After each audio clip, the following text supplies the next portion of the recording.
1979 সালের দিকে বন্যার পানিতে ভেসে বিপুল সংখ্যক সাপ এসে পাড়ি জমায় ভারতের আসামের জোরহাটের একটি বালুচরে।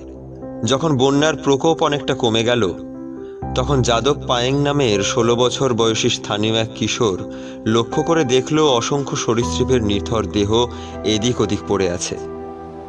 বালুচরে ছিল না কোনো বৃক্ষ, আর এজন্যই প্রখর সূর্যের তাপে মৃত্যু হয়েছিল সাপগুলোর। কিশোর ছেলেটির অন্তরাত্মা হুহু করে কেঁদে ওঠে নিষ্প্রাণ সাপগুলোকে দেখে। সে মনে মনে ভাবল, এতগুলো সাপের মৃত্যু কেবলই গাছের একটু ছায়ার অভাবে। যদি এখানে গাছপালা থাকতো তাহলে হয়তো এই ঘটনা ঘটত না।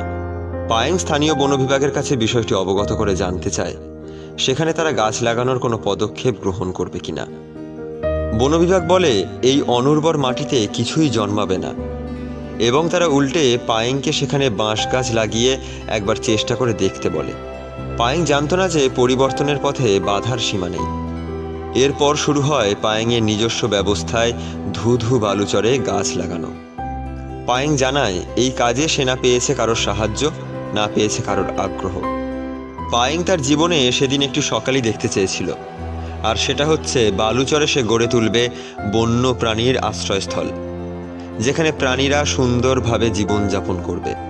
পায়েং সবকিছু বাদ দিয়ে বালুচরে গাছ জন্মানোর নেশায় উন্মত্ত হয়ে শুরু করলো বালুচরে বসবাস। প্রথমে সে দিন রাত পরিশ্রম করে বাঁশ ঝাড় জন্মালো। এরপর পায়েং বুঝতে পারল এখানে যদি বাঁশ হয় তাহলে অন্য গাছও হবে। সে বিভিন্ন স্থান থেকে বিভিন্ন জাতের গাছের বীজ ও চারা এনে আস্তে আস্তে সম্পূর্ণ সাদা বালুচরকে সবুজ বনে পরিণত করল। পায়েং শুধু গাছই লাগায়নি, বরং প্রাকৃতিক ভারসাম্য ও জীব বৈচিত্র্য যাতে নষ্ট না হয় সেদিকটাও খেয়াল রেখেছিল। সেদিনের কিশোর বয়সের প্রেম সেই বালুচর আজ 30 বছর পরে পরিণত হয়েছে 1360 একরের এক বিশাল বনে। এক সময় নিষ্প্রাণ বালুচরটি আজ প্রাণের কাকলিতে কানায় কানায় ভরা। বনটির আজ মোলাই অরণ্য নামেই পরিচিত।